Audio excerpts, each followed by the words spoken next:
Hola, bendiciones hermanos y hermanas. Damos gracias al Señor en este nuevo día. Hoy día seguimos meditando en las Escrituras. Vamos a leer los capítulos del 31 al 35 del libro de Isaías. En el capítulo 31 vamos a leer cómo Dios, a través del profeta Isaías, lamenta que se centre la confianza en los carros de guerra, en los jinetes que formaban con este pacto que harían con Egipto, en lugar de centrar la confianza en Jehová. Al mismo tiempo, esto hace que advierta ahora que Jehová no retirará sus palabras dichas contra Israel en advertencia de juicio. En este capítulo es resaltado el contraste entre lo humano y lo divino, entre la carne y el espíritu. Los caballos de guerra son instrumentos del hombre y el hombre que los posee y padece las limitaciones de su propia naturaleza. Por lo tanto, acá hay un fuerte llamado a recordar dónde debemos depositar nuestra confianza. Meditemos en esto. ¿En qué estás confiando hoy día? ¿En lo que tus ojos ven? ¿En lo que tú posees? ¿O realmente te estás apoyando en Dios?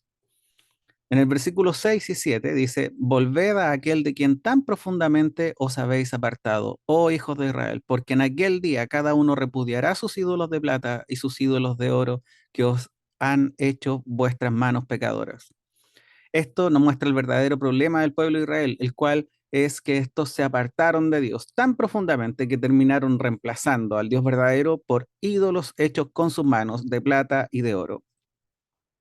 Luego, en el capítulo 32, habla del rey justo. Claramente hace referencia a una profecía mesiánica. Y sobre esto quiero compartir un comentario que dice lo siguiente. Dice, en el reino milenial el Mesías reinará con justicia y los príncipes o gobernantes bajo su mando serán justos.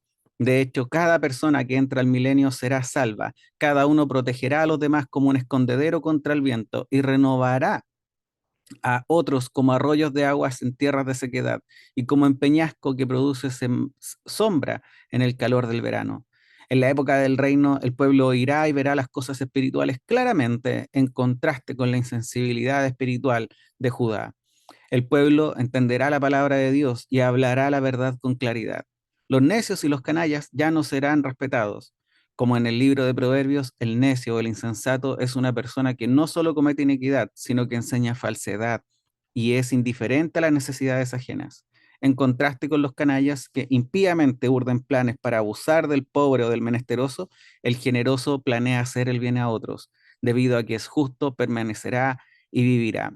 Así que en este relato mesiánico, hermanos y hermanas, podrás tú ver cómo el profeta hace referencia a este reino en el cual nosotros anhelamos, un reino de paz, un reino de justicia, donde el Señor reina. También en este capítulo el profeta lanza una advertencia a las mujeres y dice, mujeres indolentes, levantaos. Esa es la exhortación de Isaías. Prestad atención, oh hijas confiadas, agrega. Esta representación es una mentalidad característica de las personas que dadas al lujo, a la vida fácil.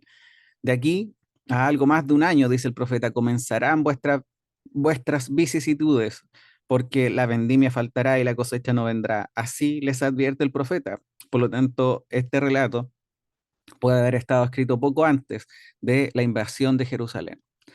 En este capítulo podremos ver cómo el profeta no solamente da testimonio del Mesías, sino que también da testimonio del Espíritu Santo y cómo el derramamiento de este será sobre la humanidad. Dice que ha de introducir una novedad en la vida, el poder por el cual la voluntad de Dios prevalecerá en la sociedad humana. Isaías anticipa el derramamiento del Espíritu, que barrerá las frivolidades de una vida libertina y lujuriosa, instituyendo en su lugar algo más noble y espiritual. Esto ha de reflejarse hasta en la naturaleza, cuando dice que el desierto se convertirá en campo fértil y el campo fértil sea estimado por bosque. Es decir, Dios es capaz de transformar un desierto en un bosque. Luego, el capítulo 33, vamos a ver dos partes, la ruina de Jerusalén y la oración de los fieles. Asiria será destruido por fin, pero entre tanto Israel pasa por periodos de grande aflicción durante los cuales el resto fiel expresa su fe en el Señor y suplica por su misericordia. En los versículos del 10 al 24 veremos que el día de Jehová se anuncian palabras dramáticas y determina la derrota de las naciones y el terror de los pecadores en Sion. La presencia de Jehová es como un fuego devorador. ¿Quién podrá habitar en llamas eternas? Dice el profeta. Las condiciones se cumplen en el resto fiel y se detallan en el capítulo 33, versículo 15. Esta actitud moral depende de la obra de Cristo. A quienes andan en sus caminos se le promete que sus ojos verán al Rey en su hermosura, verán la tierra de dilatadas dimensiones. Perderán de vista por fin el espantoso destructor para fijar su mirada en la nueva Jerusalén. Cuando leas hoy, hermano y hermana, debes pensar en que los autores del Nuevo Testamento conocían muy bien estos capítulos y por lo tanto en sus propios relatos podemos ver la relación con estos pasajes. Por lo tanto, el poder nosotros apreciar y entender lo que estamos leyendo el día de hoy nos dará claramente una mejor comprensión cuando lleguemos al Nuevo Testamento y veamos las profecías que hay respecto al día del juicio final.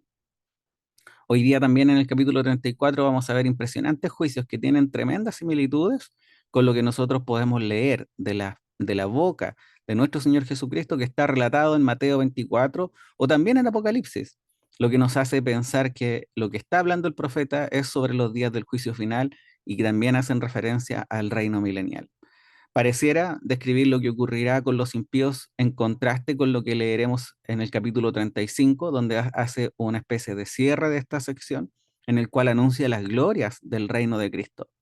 Será una época de gran reflorecimiento de la naturaleza, de una visión espiritual sana, de salud y de cánticos. Se insiste una vez más en que todo esto sucederá por la intervención personal del Señor y no por un largo proceso. El mismo Dios vendrá y os salvará, dice el profeta. Los esparcidos de Israel volverán a Sion por el hermoso camino de la santidad, que no solo expresa un hecho histórico, sino también una gran verdad espiritual, ya que, como dice la palabra del Señor, sin la santidad nadie verá al Señor.